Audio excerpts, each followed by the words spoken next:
मित्रों, व्यक्ति दिन भर में पता नहीं कितने गलत कार्य करता है। हमारे बुरे कर्म बीज रूप से वृक्ष रूप में परिणत हैं।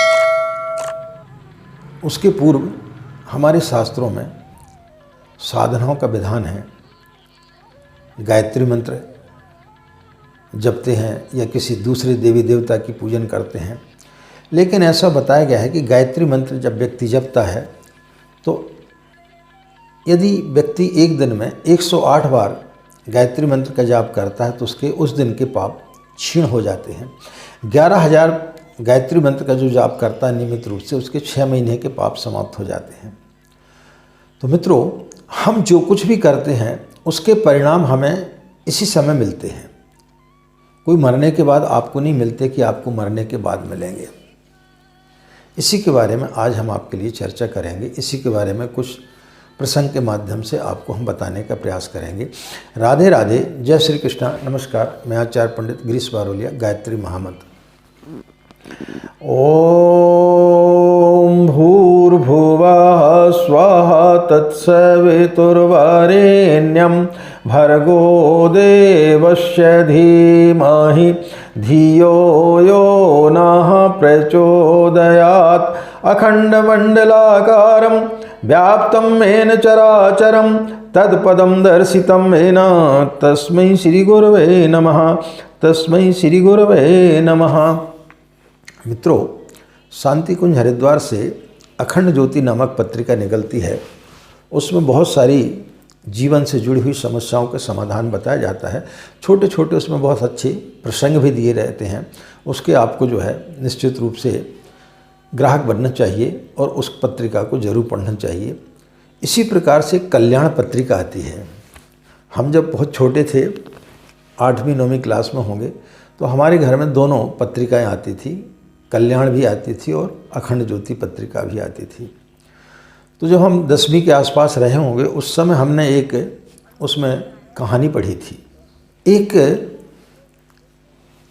राजपूत सेठ था, यानी एक धनाढ्य व्यक्ति था।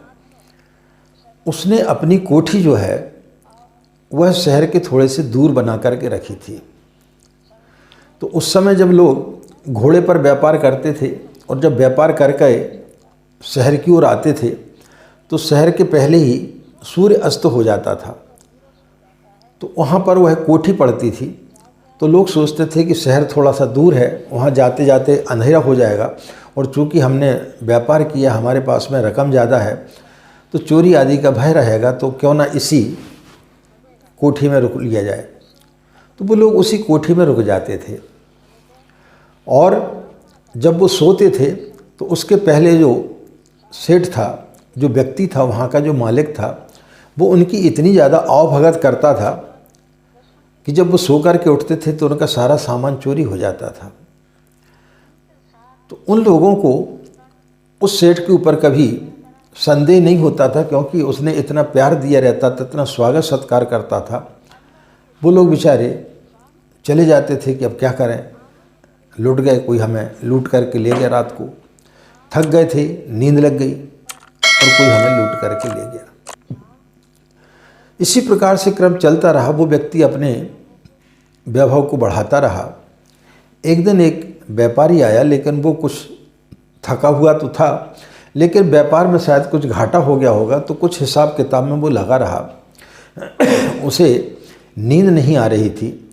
तब उसने देखा कि रात्रि के चौथे पहर में, यानी 4 बजे के आसपास, कुछ लोग वहाँ पर खड़े होकर के बातचीत कर रहे हैं कि यदि ये व्यक्ति नहीं सोता है, इसे चूँकि लूटना है, तो इसे हम मार डालते हैं और इससे सारी रकम लूट लेते हैं। जब उस व्यापारी ने उनकी बातें सुनी तो वो बड़ा भयभीत हो गया कि यह सेठ के आदमी हैं और इन्होंने मुझे इतना प्यार दिया और यही लोग मुझे लूट रहे हैं। तो उसने अपने सामान को फटाफट अपनी घोड़ी पर रखा और वहाँ से उसने दौड़ लगा दी। जैसे वो दौड़ा तो उस कोठी के मालिक अपने सैनिकों को लेकर के उसके पीछे गया अपने घोड़े पर।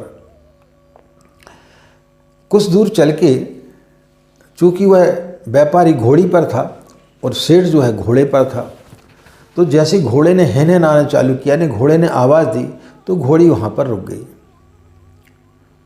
वो व्यक्ति आया और उस साहूकार की गर्दन को काट करके और वो सारा सामान लेकर के वापस आ गया। कुछ समय के पश्चात में उस व्यक्ति के यहाँ पर एक पुत्र का जन्म हुआ। उसने उस पुत्र के जीवन में बहुत सारे पैसे खर्च किए, अनाप शनाप उसके पास में पैसा था, लोगों को लूटता था। जब वो बच्चा बड़ा हुआ तो उसने एक सुंदर कन्या के साथ में उसका विवाह कर दिया। विवाह के कुछ दिनों के पश्चात में उसके लड़के को तपेदिक की बीमारी हो गई। उसने देश विदेश कई जगह उस बच्चे को लेकर के गया, लेकिन वो ठीक होने का नाम ही नहीं ले रहा था।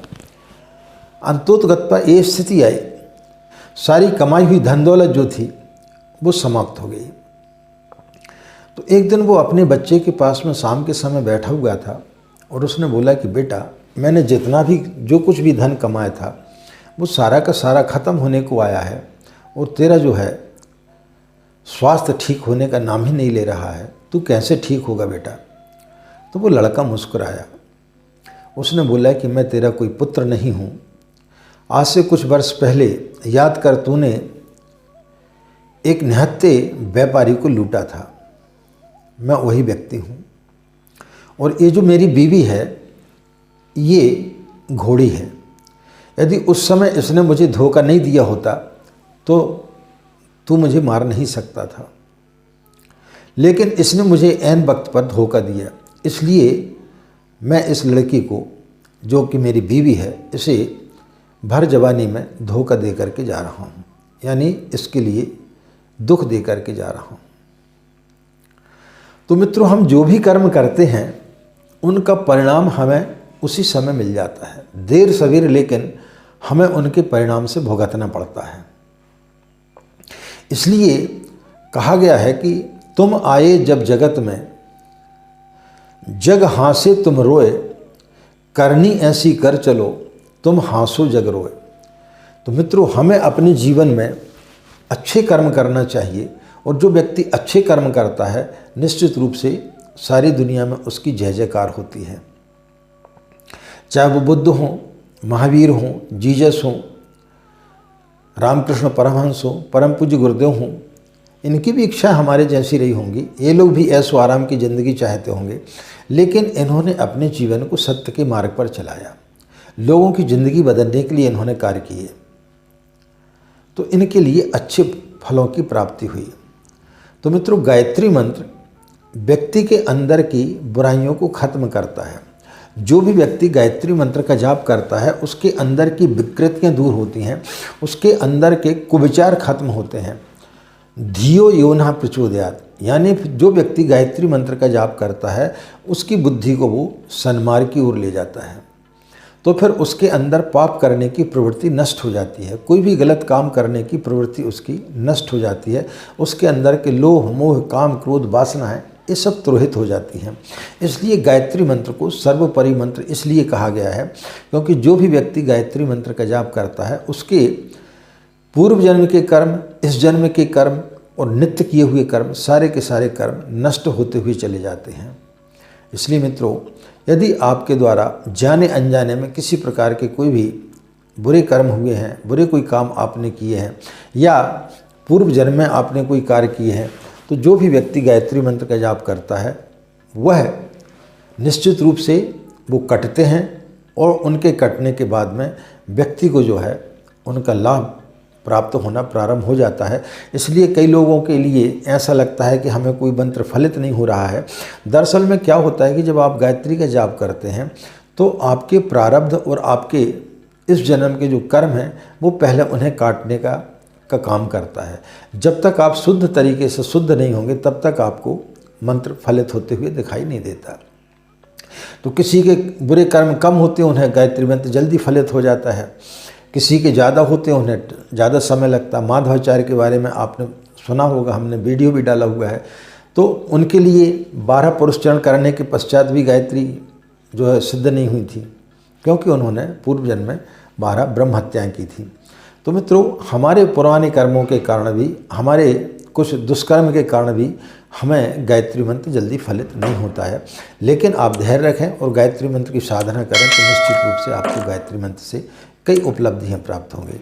आशा मित्रों, आपको यह जानकारी अच्छी लगी होगी। इन्हीं कामनाओं के साथ में कि आपका दिन मंगलमय हो, आप लोग खुश रहें, मस्त रहें, माँ गायत्री की असीम कृपा इसी प्रकार आप लोग पर बनी रहे।